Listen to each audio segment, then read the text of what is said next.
So it is with mixed feelings that I am presenting to you finally the Ironwing Tarot by Lorena Babcock Moore, created in 2004 or copyrighted 2004. I'm not quite sure when it was created, of only 200, and this is number 91.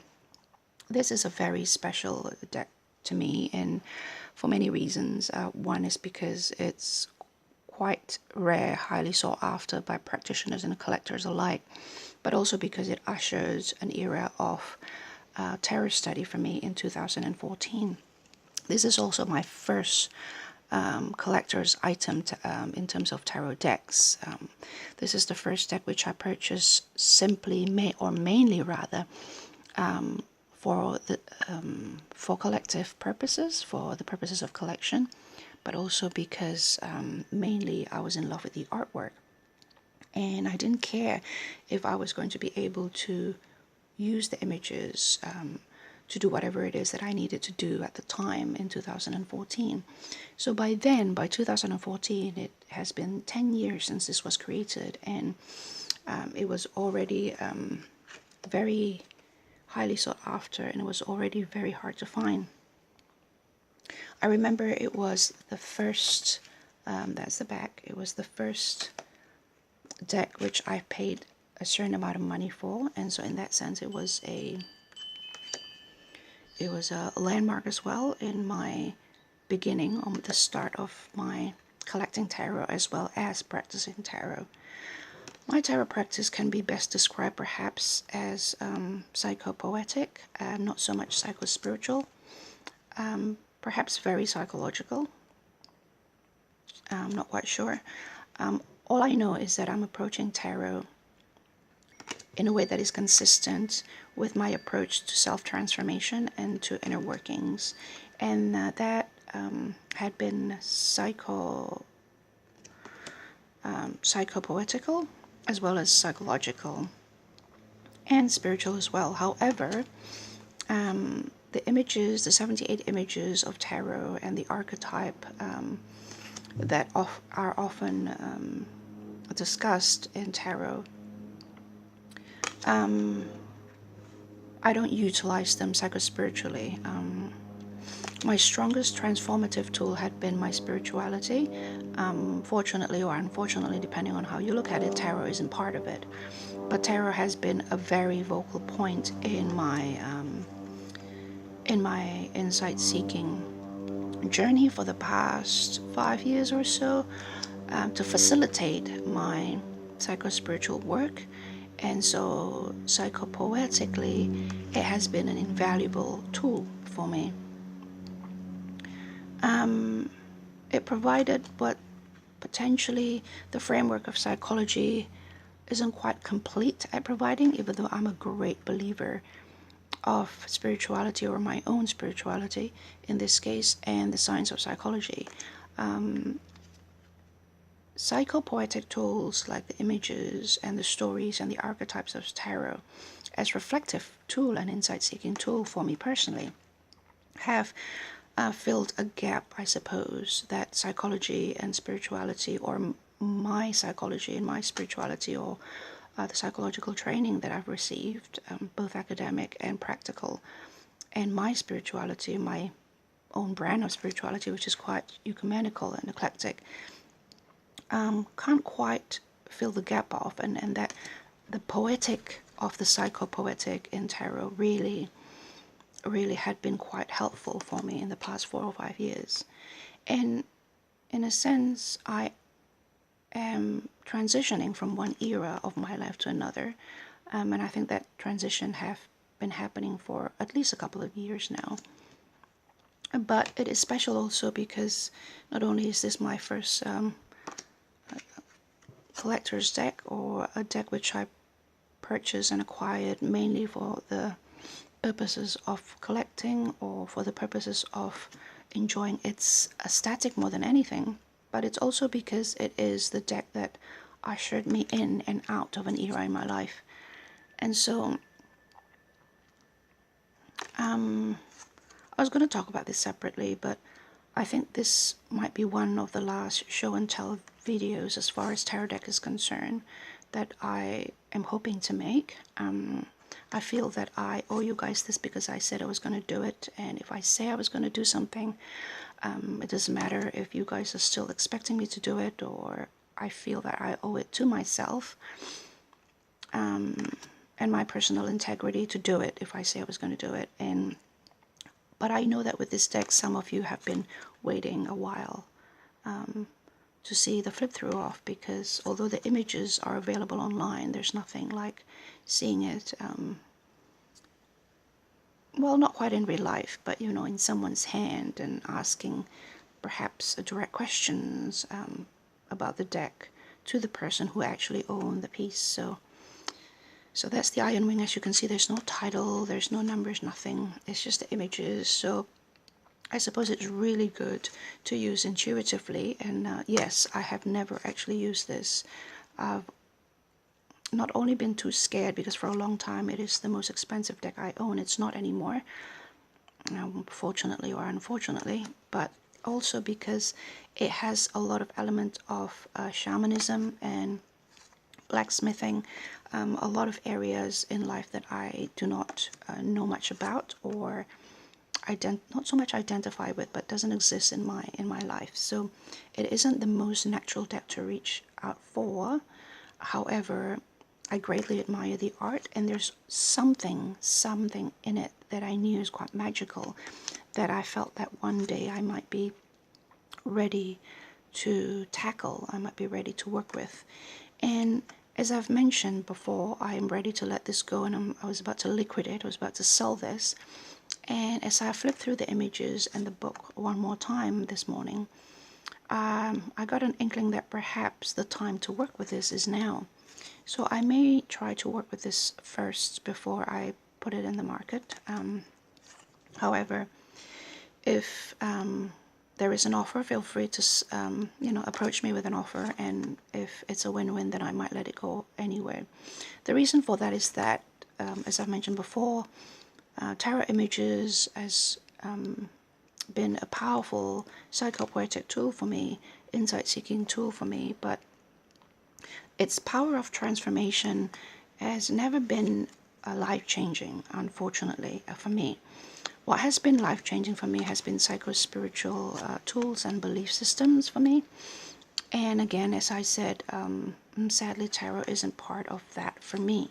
That is not something I consciously decide.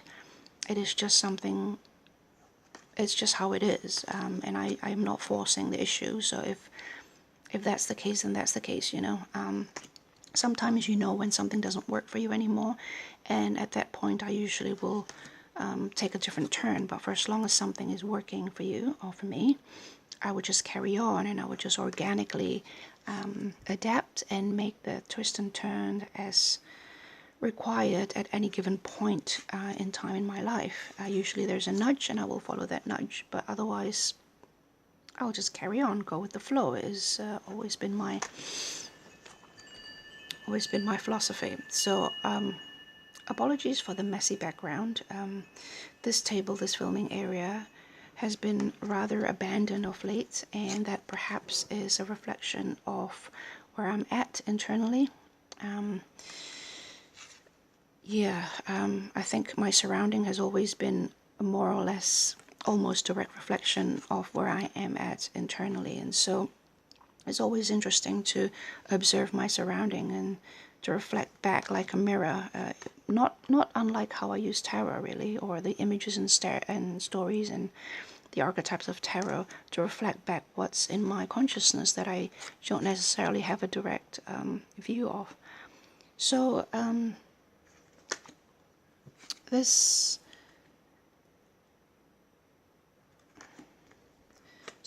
for example, this one here, let's have a look at what the book says. So the book gives you, unfortunately, this book has been highlighted by the previous owner who I purchased this from. And as you can see there, and at the time it was the only one that was available in the market, in the Eclectic Tarot trading group. And soon after I purchased this, actually another set popped up, and it was in a more pristine condition. But you know, that's how it is with collecting sometimes. You decide in a moment something is available at the best time, at the best price, and everything has to come together.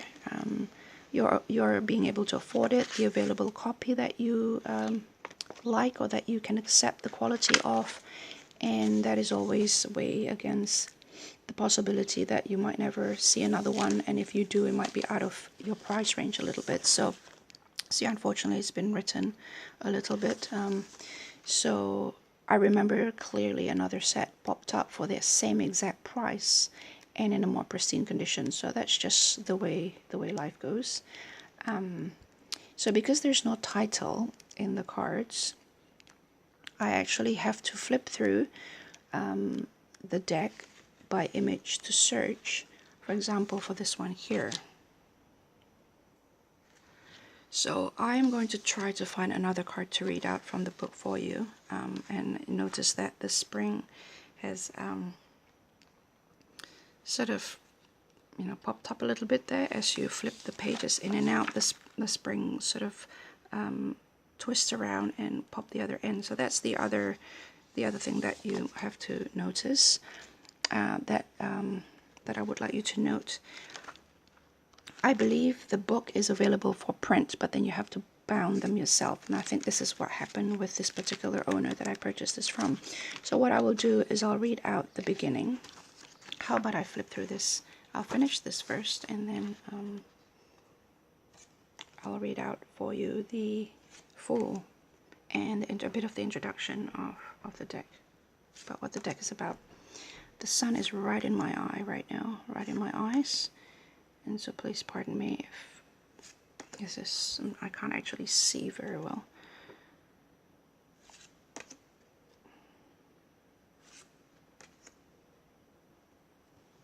Okay, so let me grab a hat and then I'll come back and read out for you from the book.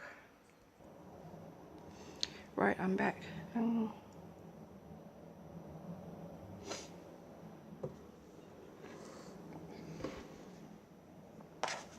So let's take a look at this one here.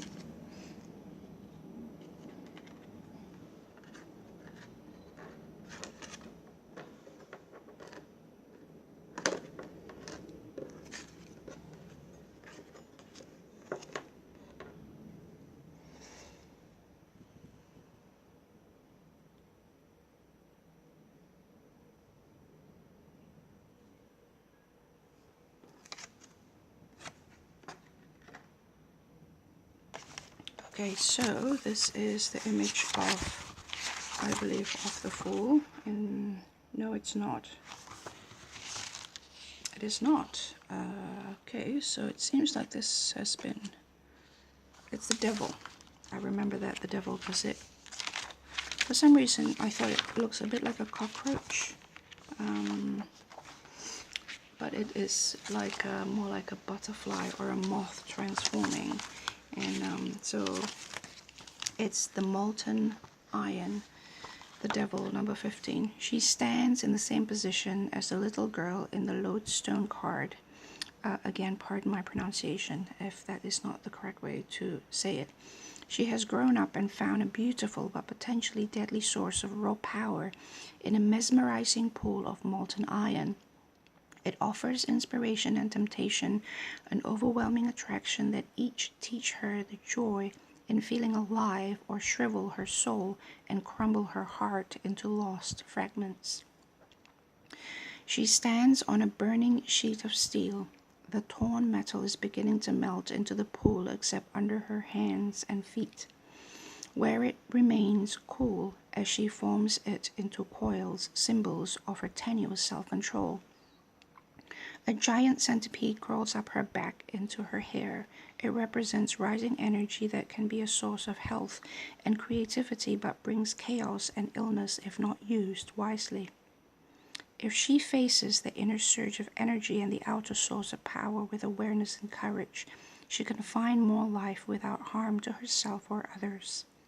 If she does not face them, they become oppressive. She places herself and others in bondage to her ignorance, a path of separation that leaves nothing to fill the emptiness but fear. The rare and beautiful giant Sonoran desert centipede, Scolopendra heros, grow to 8 inches long. It is bright orange with yellow legs and blue-black head and tail. A fast-moving predator of insects, its front legs are modified as fangs, and its poison is comparable to that of a scorpion. It is nocturnal and usually hides under rocks, and is rarely seen except on humid nights after summer rains.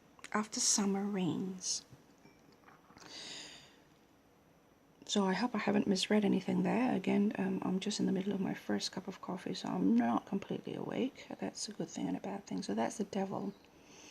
The devil is always the first card I examine when I look at a deck. And so I will read out to you the opening remarks or the introduction to the handbook. The Ironwing Tarot celebrates the ancient art of blacksmithing and its connection with shamanism. The deck is inspired by nature, geology, and metallurgy. Metallurgy? I've never encountered that word before. And the sacred black metal itself. Images are non-traditional but illustrate familiar tarot themes using original personal symbolism. The suits, face cards, and several of the major arcana have been renamed. Cards depict women only, offering an alternative and personal view of a traditionally male craft. Those who love the goddess will find her here, perhaps in unfamiliar forms, opening a path of beauty, strength, and power. Images are symmetrical and iconographic, so the cards can be contemplated in the same way as mandalas or other formal abstract sacred art. They are intended to be powerful and evocative, even if the viewer cannot understand everything in the picture, although studying the descriptions will make them more meaningful. Let me just spread the cards a little bit more so you have some stuff to say when I'm reading.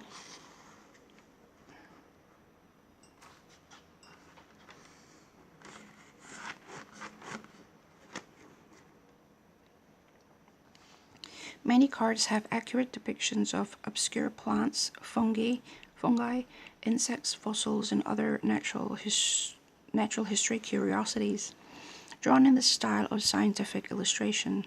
Occult and astrological symbols were avoided. Originals are black and white, 5 inches by 7 inches, ink and scratchboard to emphasize contrast and detail. Designed as a personal spiritual tool, the Ironwing Tarot was created from within a shaman's perspective rather than simply being about shamanism. Since early childhood, I have followed a solitary shamanic path that has developed depth and complexity through initiatory experience, dream work, and a lifelong study of nature, art, and writing.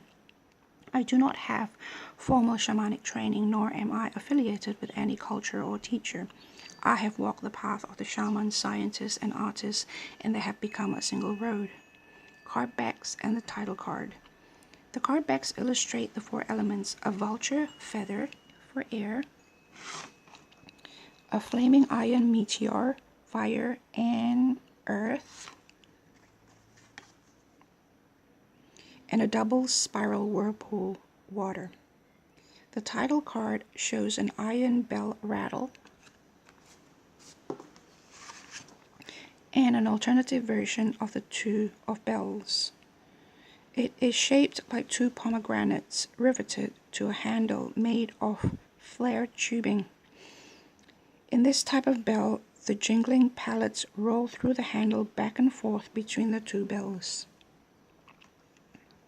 What is the tarot? The tarot is a card game, an oracle, a tool for self-discovery and creative inspiration, a diverse art form, and a collector's item. It is not a religion, although traditional tarot imagery has much Christian symbolism, and modern decks explore diverse spiritual paths. A tarot deck has an undeniable presence, a feeling that the collection of 78 mysterious images adds up to something greater than a stack of odd picture cards.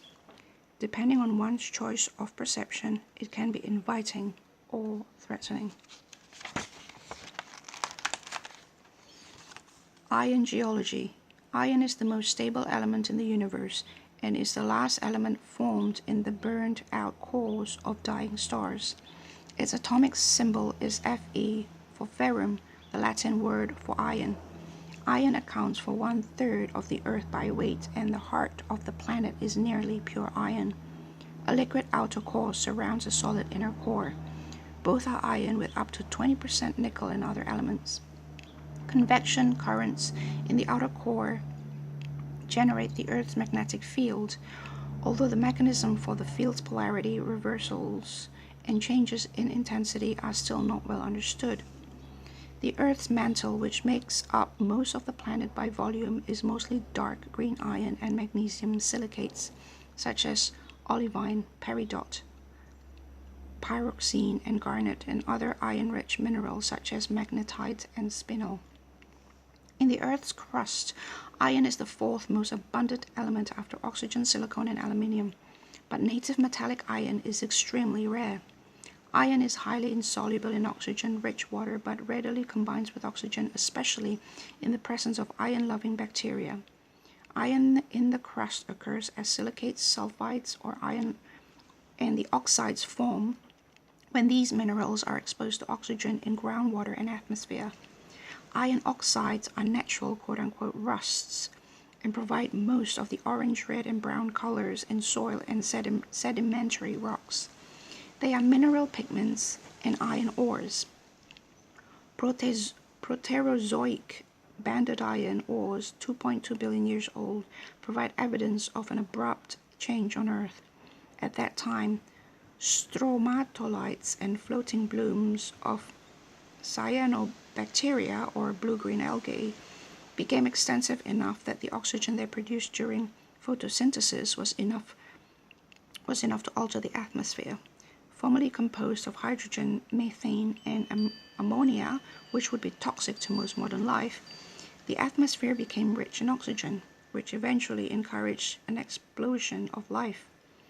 In the old oxygen-poor atmosphere, iron that weathered out of the rock was quite soluble in seawater, but as the oxygen level rose, iron became insoluble and precipitated out on the seafloor as hematite and magnetite, filling several basins around the world with thick alternating layers of iron oxide and ordinary seafloor silica sediment. Although compressed, folded, and altered by the heat and pressure of metamorphism, banded iron ore exposures as found today still preserve the record of this ancient event in stromatolite fossils and single microscopic algae cells. The name banded iron comes from the alternating layers of black magnetite, gray metallic hematite, and red jasper hematite stained chert, microcrystalline quartz. The most famous are from Michigan and Minnesota and the tiger iron of Australia. Tiger iron contains yellow and blue iridescent layers of tiger eye, which is chert or cert, C-H-E-R-T, with inclusions of chrysotile and iron-rich silicate. Sorry guys, these are words I'm not too familiar with. Sounds geological to me.